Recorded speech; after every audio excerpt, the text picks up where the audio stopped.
V'siata d'Ishmaya Masechet Chulin Daf Kuf Lamed Dalet. Nous commençons Daf Kuf Lamed Gimel Amud Bet, en bas de la page, Vima Marlo Chutz Mina Matanot Patur Mina Matanot. Nous reprenons ce que nous avons vu dans la Mishnah. Dans la Mishnah, Daf Kuf Lamed Bet Amud Aleph, en bas de la page, c'est marqué que celui qui s'associe avec un Kohen ou avec un non-juif, il est donc dispensé des matanot et il doit préciser: j'ai une association et donc c'est pour cela que je ne donne pas les matanot. Et la Mishnah nous a dit Mama chutz mina matanot. Rashi expliqué ici: le Kohen dit au Israël, je te vends cette vache, mais les matanot, je ne te les vends pas. C'est-à-dire, je ne te les vends pas. Eh bien, le Israël est dispensé, ne doit pas donner les matanot. Le Kohen donc prendra les matanot pour lui. La Gemara va objecter, Vima maloch matanot patur mina matanot, dit la Gemara urminhu. Pourtant, il est marqué que si un Kohen vend une bête en Israël et il lui dit al menat matanot sheli, je te vends à condition que les matanot soient pour moi. Noten l'école Kohen sheirtse. Le Kohen, le Israël, devra donner les matanot au Kohen sheirtse qu'il veut, qui bon lui semble, et il n'est pas obligé donc de le laisser à ce Kohen-là. Pourquoi? Puisque le Kohen a dit je te vends toute la bête, il ne peut pas dire je garde les matanot, parce que les matanot ne lui appartiennent pas, les matanot appartiennent à tous les Kohanim. Lui ne peut avoir donc que Tovat Anaa, c'est-à-dire profiter, disposer d'un tel ou un tel, mais il ne peut pas garder pour lui les matanot. Donc nous voyons que même lorsque le Kohen a dit je te vends la bête, à l'exception des matanot, il faut donner les matanot. C'est pour cela que le Israël donnera à n'importe quel Kohen. La Gemara va répondre Almenat achutz karamit. Et dans la Mishnah il est marqué celui, le Kohen qui a dit je te vends la bête, chutz mina matanot, à l'exception. Et dans la Braïta c'est marqué almenat, c'est-à-dire à condition que les matanot soient à moi. Ce n'est pas la même chose. Chutz shiura, almenat lav shiura. Lorsqu'un homme a dit chutz, c'est-à-dire il vend la bête, sauf à l'exception d'eux, donc c'est vrai qu'il est méchant, les matanot pour lui. L'acheteur est dispensé des matanot puisqu'elles appartiennent au Kohen. Comme précise Rashi, bien sûr que si c'était un Israël, le Israël dit à un autre Israël, je te vends cette bête, mais les matanot je les garde, celui qui égorge doit donner les matanot, comme nous avons vu que c'est sur celui qui égorge que se trouve la mitzvah de donner les matanot. Mais si c'est le Kohen, donc Chutz, c'est sûr que le Kohen a gardé les matanot pour lui. Mais lorsqu'il a dit almenat lav shiurai, c'est juste une condition. C'est-à-dire qu'il lui a dit je te vends à condition que tu me les donnes. Mais le Kohen ne peut pas exiger du Israël qu'on lui donne à lui les matanot. Donc c'est pour cela que le Israël donnera à n'importe quel Kohen. Urmino, donc la Gemara va continuer. Et pourtant c'est marqué almenat matanot sheli et matanot shelo. Si le Kohen dit à condition que les matanot soient pour moi, les matanot sont pour lui. Donc voici mes fourrages que même almenat, le Kohen garde les matanot.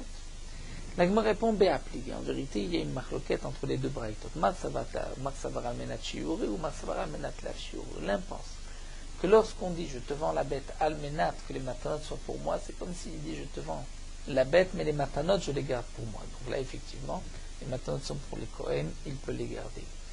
Mais lorsque le Kohen dit almenat, almenat c'est à condition.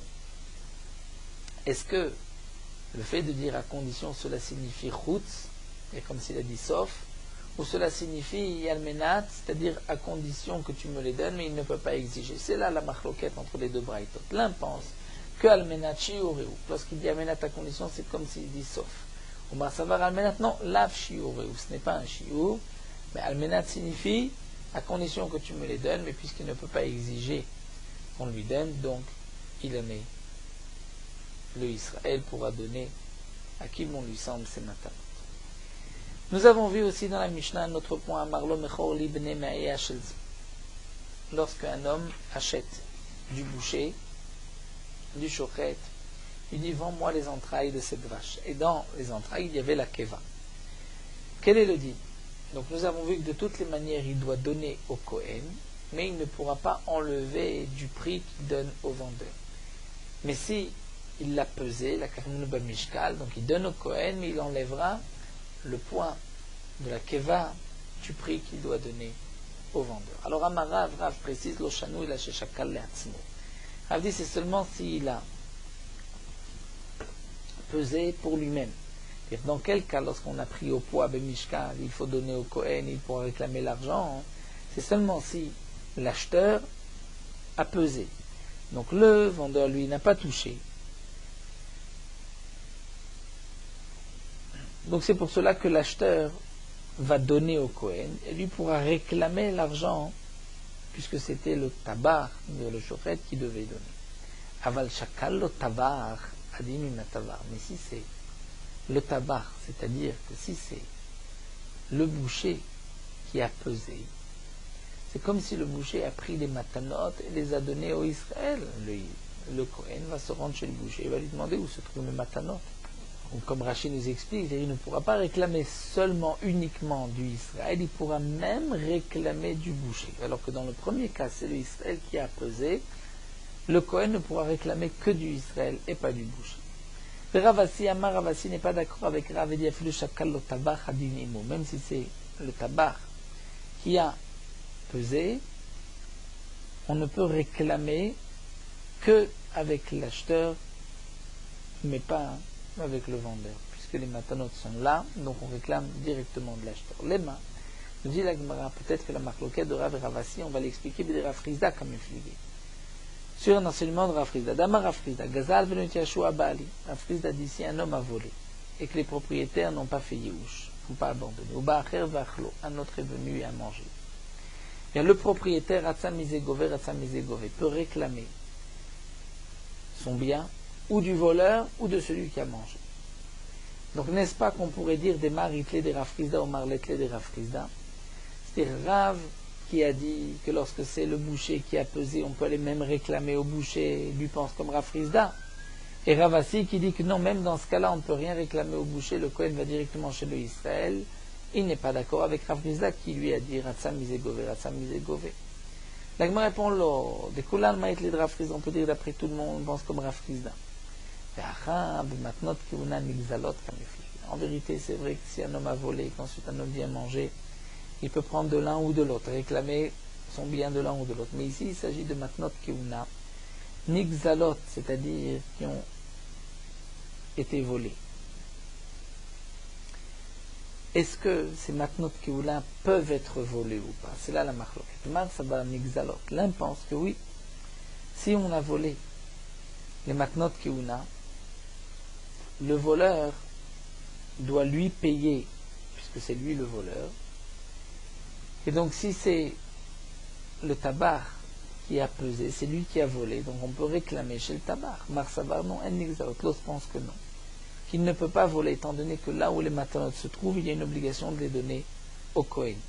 Donc le premier, même s'il a pesé le tabar, le boucher, n'a pas volé, et donc c'est pour cela que Ravasi nous dit qu'on ne réclamera que du Israël.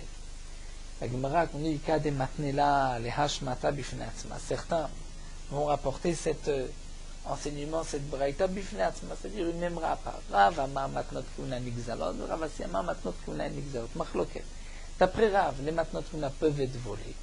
C'est-à-dire que le voleur est responsable, lui, de rendre, de restituer les matnot kuna. Et Rav asi dit non.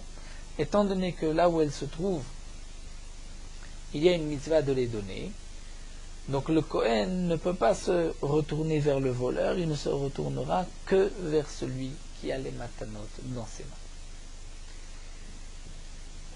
Donc la Gemara nous a fini d'expliquer la Mishnah. Nous terminons. Nous avons encore une autre deux Mishnayot. Nous demandons de terminer la Sugya de 0 à des dinim. La Mishnah nous enseigne un dinim concernant le ger shenid gayer, c'est-à-dire un homme qui s'est converti, Vaïtalo para, et il avait une vache. Il avait une vache qu'il a égorgée avant de se convertir ou après. S'il a égorgé avant de s'être converti, et maintenant après sa conversion, il veut disposer de cette bête, il est pato, il a égorgé avant la conversion. Après la conversion, il veut disposer de la bête, il est pato. Il ne doit pas donner les matanot. Mishenit Gayer, si on a égorgé la bête après qu'il se soit converti, Chayav, il doit donner les matanot. Mais ça fait que lorsqu'il y a un doute, pato, il est dispensé. Shamotzim mechavero ala avraya. Celui qui veut sortir un bien de son prochain, c'est lui qui doit apporter une preuve. Alors la Gemara va discuter donc de cette là du dîme donc de Safek. Ce que nous avons vu, c'est que le guerre n'a d'obligation de donner les matanot que après s'être converti. Donc si on a égorgé sa bête, le shochet ne donnera les matanot que s'il a égorgé la bête après la conversion du guerre. S'il y a un doute, il ne donnera pas Motzim Mechavero la Varaya. Kate Rav Dimi Amar, lorsque Rav Dimi est venu, il a dit que Ramel et Rabbi Shimon Lakish Rabbi Yochanan. Rabbi Shimon Lakish a posé une contradiction à Rabbi Yochanan. Il lui a dit, d'un côté, Tnan Safek Patour. C'est marqué dans notre Mishnah que lorsqu'il y a un doute, on est Patour. Donc on voit que Almas fait Kalekula. Lorsqu'on a un doute, est-ce que la bête a été égorgée avant la conversion ou après, on voit que Patour, donc ça fait qu'on est Mekil. Pourtant, au Minho, c'est marqué Chorea Nemalim Shebetoch Hakama Aril Shel Balabait. Il y a une mitzvah, comme nous l'avons vu plus haut, de Leket. C'est-à-dire que tout épi qui tombe au moment de la moisson doit être laissé aux pauvres. Lorsqu'on a trouvé Choré Anemali, c'est-à-dire les trous, le nid de fourmis, chez Betor Hakama, qui se trouve dans la Kama, c'est-à-dire devant le champ, c'est-à-dire dans la partie du champ où on n'a pas encore moissonné, on n'a pas encore coupé le blé, donc le blé Kama est encore debout. Arelo Shel Balabait, le blé qu'on a trouvé appartient au Balabait. Il appartient au Balabait parce que le leket, c'est ce qui est tombé au moment où on a moissonné le blé. Et donc ce qui se trouve dans un nid de fourmis, mais plus loin, c'est-à-dire là où on n'a pas encore moissonné, ça ne peut pas provenir du leket. Mais chez la Chara Kotzrim, mais un nid qu'on a trouvé, la Chara Kotzrim, c'est-à-dire après les Kotzrim, c'est-à-dire derrière, à l'endroit où on a déjà coupé, alors là on dira Aïlionim, le blé qu'on trouve en haut, l'anime, c'est aux pauvres, c'est le leket que les fourmis ont trouvé et ont ramené dans leur trou. Va tartonim, ce qu'on trouve en bas chez le balabait, puisque je considère que les fourmis ont coupé ces ennemis, ce blé, et l'ont pris avant la moisson, donc ce n'était pas du leket. Rabbi Meir dit non, akol l'anim, tout est pour les pauvres, ça fait que leket. Parce que lorsqu'on a un doute, est-ce que c'est leket ou pas, ça fait que leket. Donc on voit que d'après Rabbi Meir, on est mahmir de donner aux pauvres. Donc pour les matnot kiuna, on devrait dire aussi la chumra qu'on doit donner les matnot kiuna, même si j'ai un doute quand est-ce qu'on a égorgé la bête avant ou après la conversion. Et puisque Stam Mishnah c'est Rabbi Meir, donc c'est une contradiction dans le Mishnah où c'est Stam Rabbi Meir, on voit que ça fait qu'on est mekil, on ne donne pas. Alors que là, pour le leket, ça fait qu'on donne. Amarle, Rabbi Yochanan lui a répondu à Resh Lakish, Al takmiteni.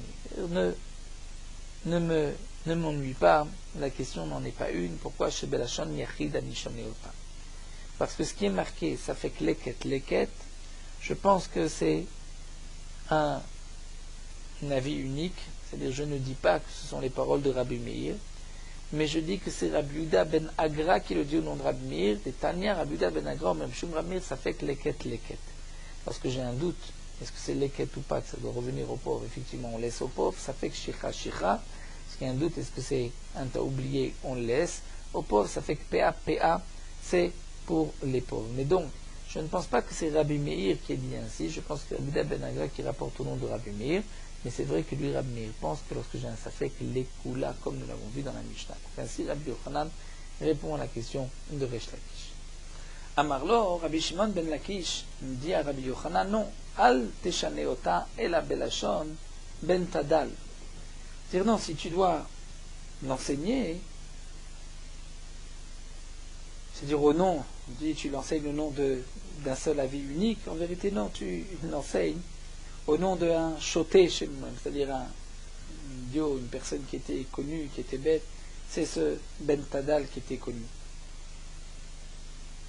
C'est-à-dire même si tu l'enseignes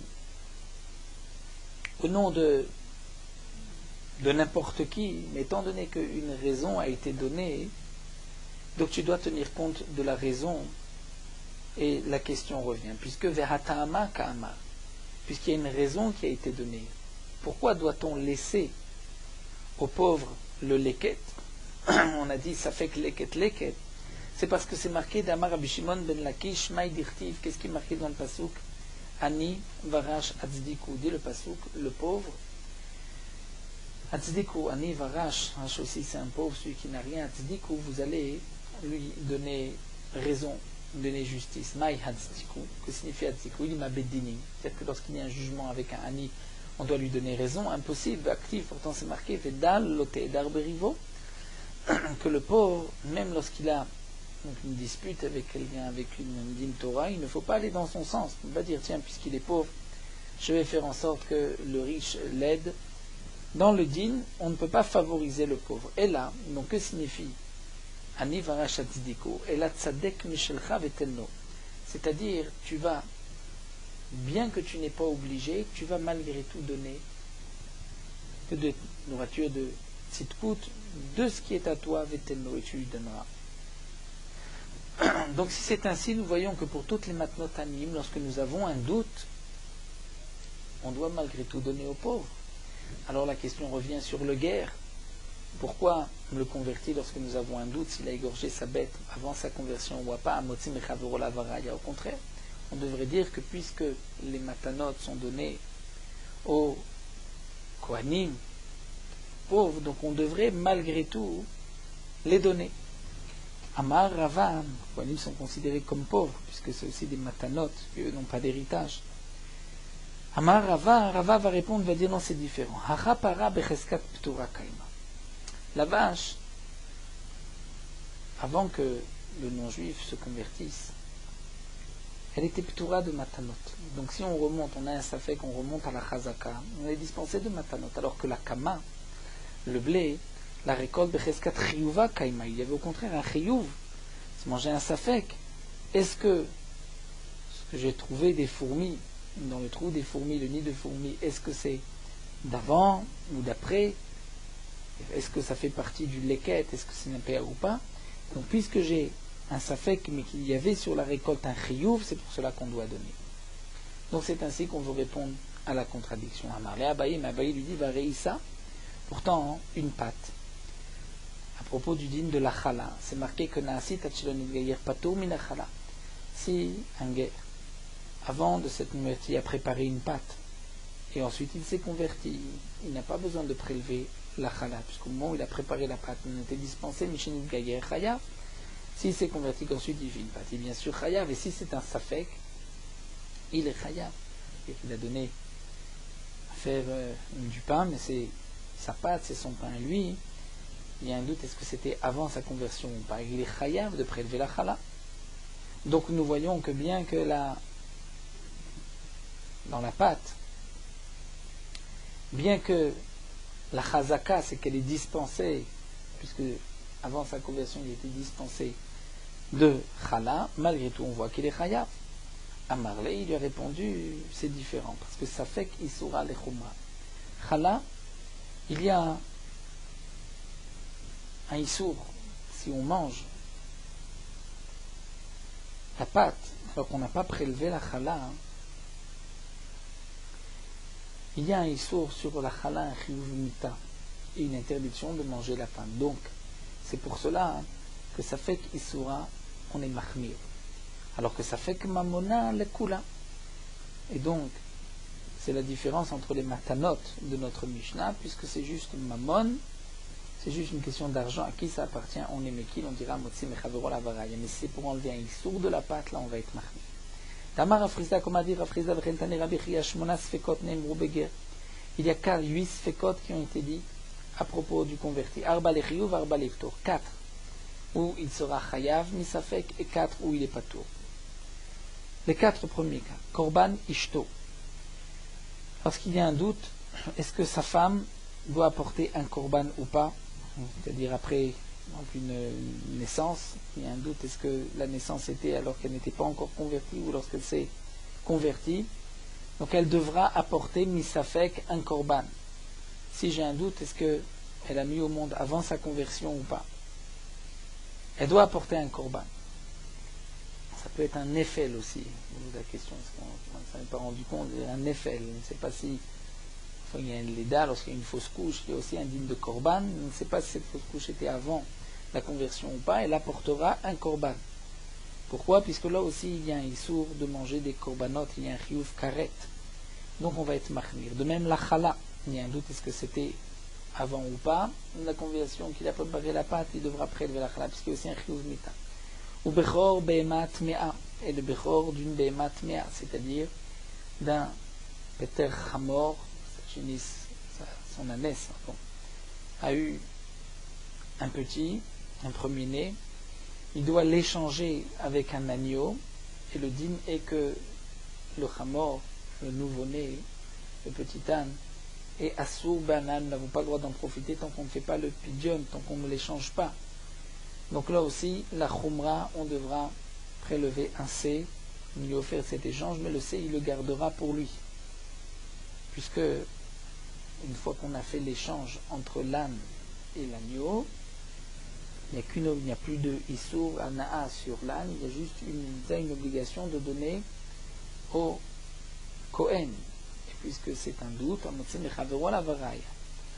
mais on doit quand même faire cet échange. Ou bechor behema tehora, lorsque c'est le bechor d'une bête cachère, ou le bechor, le premier-né, si on l'égorge en dehors du beth amigdash, il y a un chiyuv karet. Donc on sera obligé d'être mahmir, d'attendre jusqu'à ce que le bechor ait un défaut, et ensuite on pourra le consommer, puisqu'ensuite ce n'est qu'une question d'argent, et lorsque il y a de propriété au Kohen ou Israël, et là on dira Motse Mechavero Lavaraya. Donc dans les 4 cas mentionnés, les chiyuv, on va être mahmir. Mais dans les autres cas, Reshit Hagez, comme nous verrons Bezrat Hashem dans le prochain Pérec, Reshit Hagez, lorsqu'on va tondre ses moutons, ses brebis, on devra donner une partie de la tonte à un Kohen. Donc lorsqu'il y a un safek, est-ce que c'était avant la conversion ou pas, on n'est pas tour, les matanot aussi pas tour, pidyon aben aussi il est pas tour, un premier, étant donné qu'il n'y a pas de issour sur l'enfant, donc il est pas tour, ou pidyon peter chamor, et le pidyon peter chamor que nous avons vu, c'est-à-dire une fois qu'on a prélevé l'âne, c'est-à-dire on a prélevé contre l'âne un agneau, il pourra garder cet agneau. Donc là, ces 4 cas, c'est l'iftor. Donc nous voyons que pour le guerre, lorsqu'il y a un safek et qu'il y a un issour, on est mahmir. Lorsque ce n'est qu'une question d'argent, on est mekil, il gardera l'argent, il n'est pas obligé de donner. Kiate Ravin, donc la Gemara poursuit, dit que lorsque Ravin est venu à Amar, il a dit que Kama Akama Ramele. Qu'en vérité, la question qui a été posée, c'était de Kama sur Kama. C'est-à-dire qu'on a trouvé une autre Mishnah, où d'après Rabbi Meir, il était marqué que la Kama du guerre, c'est-à-dire sa récolte, on a un safek, est-ce qu'on l'a coupé avant sa conversion ou pas, et il est patour des matanotes et des cadeaux pour les pauvres, et on a posé une contradiction avec ce que nous avons vu au nom de Rabbi, que safek leket, lorsqu'on a trouvé dans un nid de fourmis des grains de blé, où là on va être mahmir, et donc il y a une contradiction, est-ce qu'on est mahmir ou pas, et c'est à cette question que Rabbi Yochanan a répondu que Belashon Benagra Nishoneotak, c'est après Benagra au nom de Rabbi Meir. Donc la Gemara nous a rapporté auparavant une question que Rabbi Shimon Lakish posait une contradiction à Rabbi Yochanan du nid de fourmis sur notre Mishnah. Et donc Rabbi Yochanan aurait répondu que non, cette Mishnah c'est d'après Rabbi Yuda Benagra. Et Lakish a repris et a dit que la raison devrait s'appliquer aussi, c'est pour cela qu'on a fait la différence entre Cheskat Patour ou Cheskat Chiyuv, et nous avons vu aussi le din de lorsqu'il y a un Issour. Et la Gemara nous rapporte donc une autre version d'après Ravin, où la question que Resh Lakish pose à Rabbi Yochanan, c'est une contradiction de Kama à Kama, contradiction sur Rabbi Meir, et c'est sur cela que Rabbi Yochanan a répondu que Belashon Ben Agra Mishnota, c'est-à-dire il y a une marloquette, et Ben Agra pense ainsi au nom de Rabbi Meir. On continue. La Gemara nous rapporte que Lévi Zara Bekishar, Lévi a semé son champ dans la ville de Kishar. Velo Avouanim le Mishkal Leket. Et lorsqu'il est venu moissonner, il n'y avait pas de pauvres pour prendre le leket, c'est-à-dire des grains de blé qui tombent, les épis qui tombent au moment de la moisson. Atele Kamed et Rav Sheshet s'est présenté devant Rav Sheshet à Marley, il lui a dit, puisque c'est marqué les Aniv, la guerre Tazov Otam, Velo le Orvim, Velo la Talafim. La Torah t'ordonne de laisser aux pauvres ces matanot, leket, Tazotam, tu les laisseras, mais ce n'est pas pour les corbeaux et les chauves-souris ou les sortes de hibou à Tel Aviv. Et donc, dans le cas où il n'y a pas de pauvres, tu n'es pas obligé de donner. Voici ce que Rav Sheshet a répondu à Lévi. Métiv, c'est marqué Nevim Trouma. On n'apportera pas la Trouma, l'homme migoren le'ir, ni de la grange vers la ville, l'homme midbar l'yeshuv, ni du désert vers l'endroit habité pour donner au Kohen. C'est au Kohen d'aller chercher la Trouma. Vim en sham Kohen, s'il n'y a pas de Kohen. Alors, socher para ou mevia. On louera une vache et on apportera la récolte, on ne la laissera pas dans les champs, mais pnei efsed terouma, pour ne pas faire perdre de la terouma. Donc nous voyons ici que même lorsqu'il n'y a pas de Kohen, on fera en sorte de ne pas occasionner de perte, mais on réservera au Kohen. On attendra de trouver un Kohen. On prend, on amène dans la ville jusqu'à ce qu'on trouve un Kohen. Donc c'est contraire avec ce que Rav Sheshet a dit, lorsqu'il n'y a pas de pauvre. Il a dit tu peux prendre pour toi. Ma réponse est différente. Shane trouma de tavla, velo sagé de l'homme afrishla. Dit la trouma assez particulier, puisque tant qu'on n'a pas prélevé la trouma, on ne peut pas manger la récolte. Donc puisqu'on est obligé de prélever la terouma, donc c'est pour cela qu'on amène dans la ville pour prélever la terouma, pour enlever le issour. Et donc ensuite on la laissera, on attendra le premier Kohen qui se présentera. La Gemara demande varim matanot de l'otavle. Pourtant les matanot, où il n'y a pas d'interdiction consommer la bête tant que on n'a pas prélevé les matanot. Vétania, et pourtant nous avons enseigné que makom shnagu limlog ba'agalim, dans un endroit où on a l'habitude de mettre de l'eau brûlante sur les agalim, c'est-à-dire avec la peau, de tout mettre, dire le veau avec sa peau et de le mettre dans de l'eau, de le faire bouillir et on le mangeait ensuite avec la peau, et bien dans ce cas-là, lo yafshit et azeroa, on n'enlèvera pas la peau du zéroa, c'est-à-dire du bras qui doit être donné au Kohen, on laissera la peau avec le bras, bien que normalement on ne doit donner que le zéroa, mais si dans cet endroit-là, les gens ont l'habitude de verser de l'eau brûlante et de manger et la peau avec la chair, alors pour le Kohen, on laissera la peau sur le bras. Le'afshit et tarosh, si dans cet endroit, l'habitude est d'enlever la peau de la tête, et malgré tout, lo yafshit et alechi, on n'enlèvera pas la peau de la joue, de ce qu'on doit donner au Kohen, on lui donnera aussi la peau. Ve'imen sham Kohen. Et s'il n'y a pas de Kohen, que va-t-on faire des matanot? Malinotan bedamim ve'ochlan. On va évaluer le prix des matanot et on va les manger. Donc nef cette Kohen, pour ne pas faire perdre de l'argent au Kohen. Lorsqu'un Kohen se présentera, on lui dira voici l'argent des matanot. Donc nous voyons que bien que les matanot ne vont pas interdire la bête, et pourtant on va garder la part du Kohen. La Gemara répond Shane matnot kiuna de netina ktivbe. Le matnot kiuna c'est différent étant donné que c'est marqué dans la Torah netina, donc il faut les donner au Kohen. Donc même si il n'y a pas de Kohen, on doit attendre qu'il y ait un Kohen pour lui donner. Parce que ça risque de s'abîmer, on va même évaluer le prix des matanot, mais on devra donner au Kohen.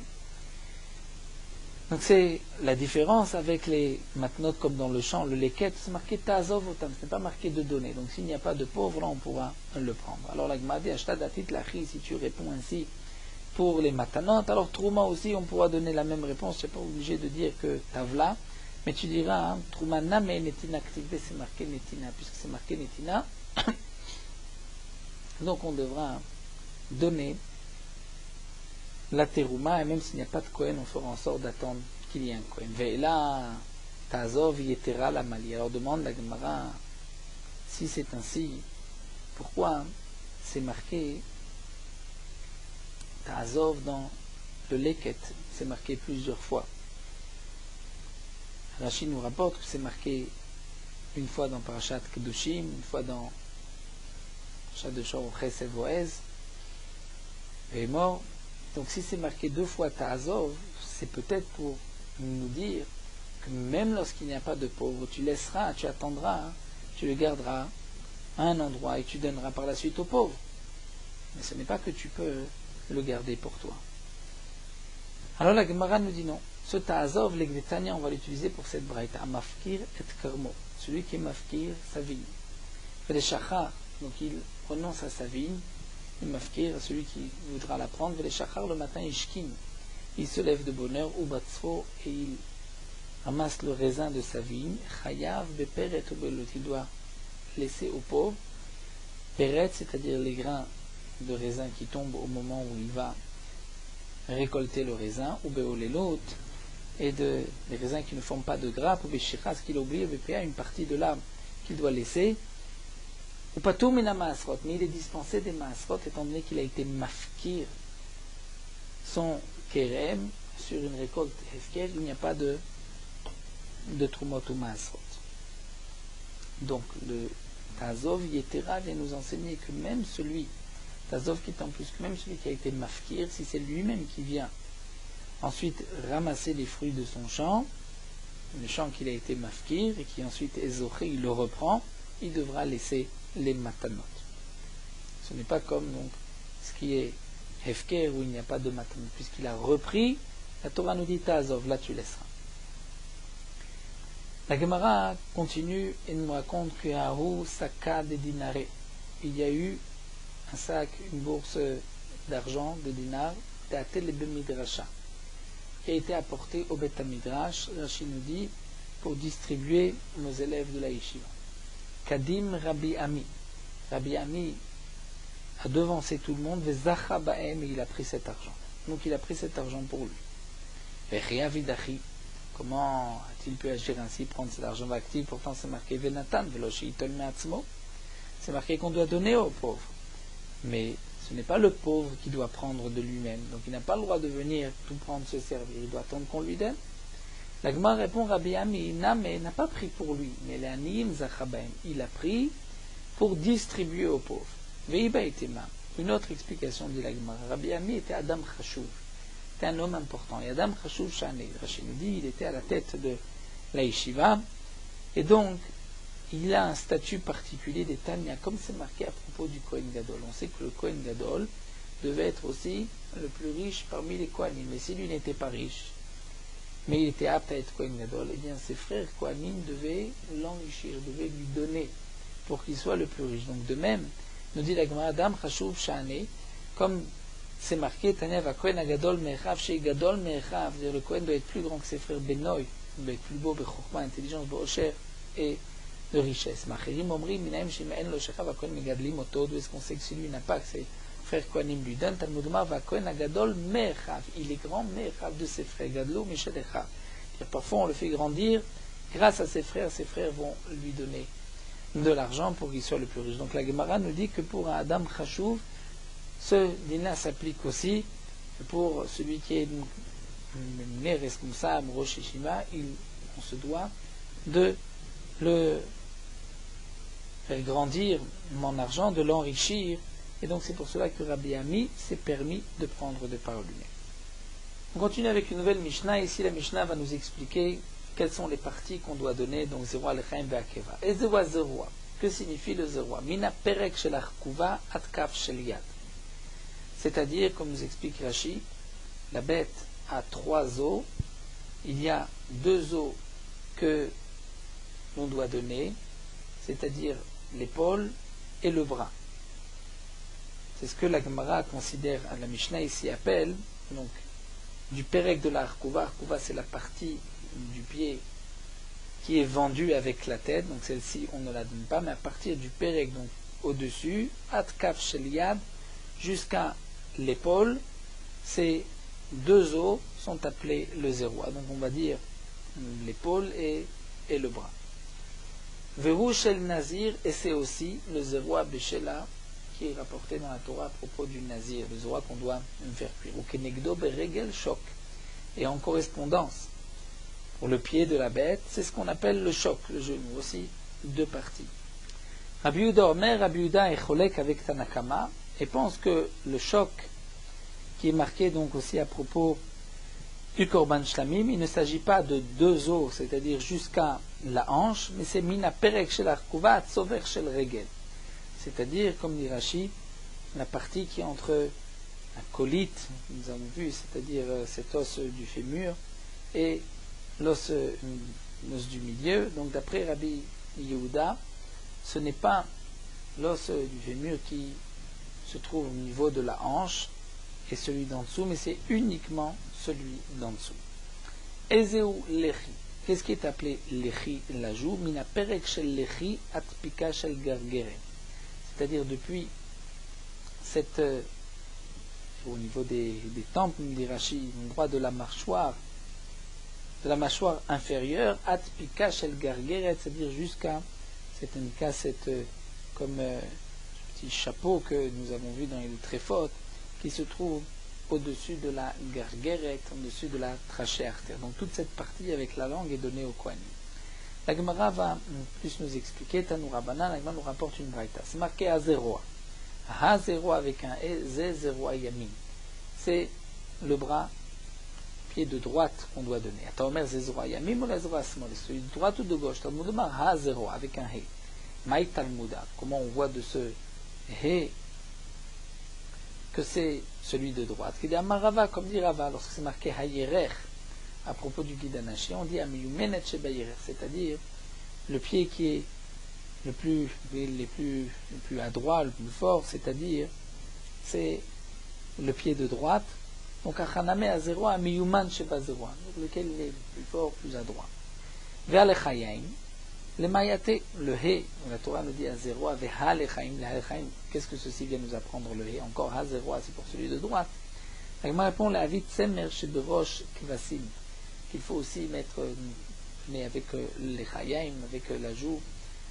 Semer, la laine qui se trouve sur la tête des Kevasim, c'est-à-dire des brebis, des moutons, les Se'ar Shebezaken Teyashim, et les poils qui se trouvent chez Bezaken Teyashim, sur la barbe barbichette du bouc. Donc ce He vient nous inclure aussi cette moelle et cette laine. Veha Keva le Mayate, le He de Keva, qu'est-ce qu'il vient nous apprendre? Les avis pour inclure aussi Chelev Shal Gabe Akeva, c'est-à-dire la graisse qui se trouve sur la Kayed, ve Chelev Shebetoch Akeva, et le Chelev qui se trouve aussi dans la Keva. Rachid donc nous rapporte une petite membrane qui, comme nous avons vu dans Elou Trefot, d'Amar Rabbi Yeshua, comme dit Rabbi Yeshua, Kohanim Nagubo Ain Yafe Venatnu la Be'alim, que les Kohanim, eux, ont voulu avoir un bon œil et l'ont laissé au propriétaire. Donc de là on apprend Tamad et Nagou, ils ont pris l'habitude de laisser Allo Nagou, mais s'ils n'avaient pas pris cette habitude d'idée où cette graisse appartenait donc aux Kohanim. Dorshe Chamurot Ayu Omrim, c'est ceux qui avaient l'habitude d'expliquer les psukim fermés, les psukim difficiles, avaient l'habitude de dire à Zeroa, pourquoi on doit donner le Zeroa au Kohanim, c'est en correspondance Keneged Hayad, c'est-à-dire le Zeroa qui est à la place de la main de qui? De Pinchas. Ren ou Omer Vaikach Romach Beyado, la manière que Pinchas a pris une lance pour tuer Zimri ben Salo qui fautait avec la Midianite. Par ce mérite-là, Pinchas est donc devenu Kohen et a reçu une alliance et donc toutes les matnot keuna pour sa descendance. Donc le zéro, c'est par rapport à la main de Pinchas. Le Chayim Keneget Tfila, c'est-à-dire par la Tfila, il la joue parce qu'il a prié, comme c'est marqué Vechen Omer Vayamot Pinchas Vaifalel. Pinchas a prié. Keva Kemashma'a, comme c'est marqué qu'il a frappé Vechen Omer Vetaisha El Kumbata. Il a frappé donc enfoncé la lance sur Zimri et sur la femme, comme c'est marqué dans la Torah, sur l'avoir Harish Israël et la Kuba, donc la Kuba c'est aussi la tente, et aussi l'endroit où il a frappé qui est appelé Kubata. Donc en correspondance à cette action pour le mérite de Pinchas, il y a eu ces 3 matanot. Et le Tana, lui, explique que c'est celui de droite, le roi de droite de cette maïtab. C'est marqué Shok Ayamin. Elle est la Shok Ayamin.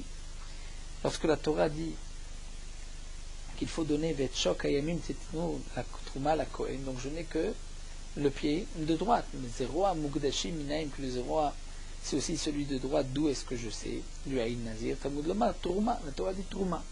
C'est-à-dire, même ce qui est donné par ailleurs, Trouma, c'est aussi celui de droite. Zéro à Choulin, le zéro à profane, c'est-à-dire lorsqu'un homme égorge une bête, il doit donner au Kohanim, Minaim, que c'est aussi celui de droite, Titenu. C'est marqué, vous donnerez Titenu, s'il vient inclure que même le zéro est celui de droite, puisque dans ce passage c'est marqué le Shokayami. Et Zéou Lechi, Minaperik Shel Lechi, Vatpika Shel Gargeret, donc nous avons vu que c'est toute la partie, la mâchoire inférieure, Vatania, pourtant c'est marqué que notre Laobet Shrita Ima. C'est marqué qu'on va prendre aussi, pas seulement Pika Shel Gargeret, mais un peu plus bas, puisqu'on va prendre jusqu'à l'endroit de la Shrita. Lokasha de l'Agma Arabanan, Varabchanina Ben Amtignos. Ce n'est pas une marque. En vérité, les 2 braïtot disent qu'on donnera les Chayim jusqu'au même endroit. Seulement, nous avons vu une marloquette de Tanya Mugremet Psula, que Mugremet, c'est-à-dire si on est sorti d'une guerre de l'endroit de la Shrita, c'est pas soul, et Id Rabchanina Ben Amtignos al Mugremet Shikshera, et lui avait dit qu'il avait témoigné que la Mugremet, c'est-à-dire même lorsque on a dépassé l'endroit habituel de la Shrita, même un peu plus haut, comme nous l'avons vu plus haut, quels sont les endroits où ça s'appelait Mugremet, on est sorti du Makom Ashrita, mais d'après Rabchanina Ben Amtignos, c'est caché. Donc nous avons une marloquette jusqu'où est l'endroit de la Shrita. Mais en vérité, il n'y a pas de marloquette. Quelle était la partie qu'on donnait au Kohanim? On donnait jusqu'à l'endroit de la Shrita, d'après Rabchanina Ben Amtignos, qui est la Pika Shel Gargeret, d'après les Rabbanan, parce que d'après les Chachamim, on ne peut pas faire la Shrita là-bas. Mais ils ne sont pas en marloquette, donc sur la partie qu'on donnait au Kohanim. Iba et Tema, je te dirais aussi, une autre réponse à Rabbanan, Maïma, Ima de Beima. Je te dirais que ce qui est marqué note là au Bet Shrita Ima, ça ne signifie pas que Bet Shrita est avec la partie qu'on donne au Kohanim, non. Ima, c'est-à-dire que ça reste avec la bête. Mais au Kohanim, on donne jusqu'à la Pika Shel Gargeret en haut de la trachée Arte. Hadran Allah Chazero Alechayim, nous avons terminé en Hashem le 10e Perek. Nous avons commencé le 11e Perek, nous terminons sur Meorot Halacha. Naf Kouf Lamed He. Kouf Lamed Dalet aujourd'hui. Des légumes ou des œufs qu'on a fait cuire dans une marmite viande.